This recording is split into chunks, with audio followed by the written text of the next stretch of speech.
আমি মনে করছি কি জানেন, যে আমার একটা মেয়ে আসাল এখন নাই। জিয়া মামুচা নাকি চায়না থেকে এসেছে, এসে টাঙ্গাইলের মেয়ে মায়াকে নাকি বিয়ে করছে।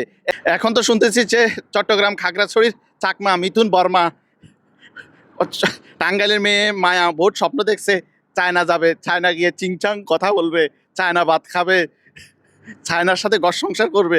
কত আলো দেখছে, কত স্বপ্ন দেখছে, এখন সব স্বপ্ন ভেঙে চুরমাচুর হয়ে গেছে।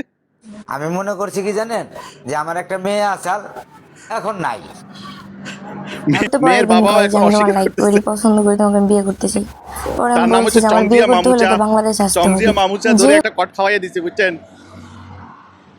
আগে বলছিলাম ওই অল্প বয়সে পাকলে বাল দুঃখ থাকে চিরকাল, এখন সেটাই হয়েছে, বুঝছেন।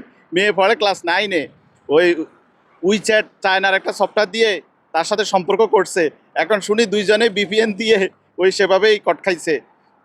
যে খাগড়াছড়ির ওই মিথুন বর্মা, ওনারা তো চায়না ভাষার একটু কাছাকাছি, চাকমাইয়া ভাষা চায়না ভাষা একটু সেম সেম, আর হয়তো বা চায়না ভাষা একটু শিখছে গুগল ট্রান্সলেশনের মাধ্যমে, বিপিএন দিয়ে, ব্যাস ওইটা দিয়ে কাম সারাই দিছে। ওই আসি একটু মধু টধু খাইয়া এখন চংচিয়া মামুচা উড়াল দিছে।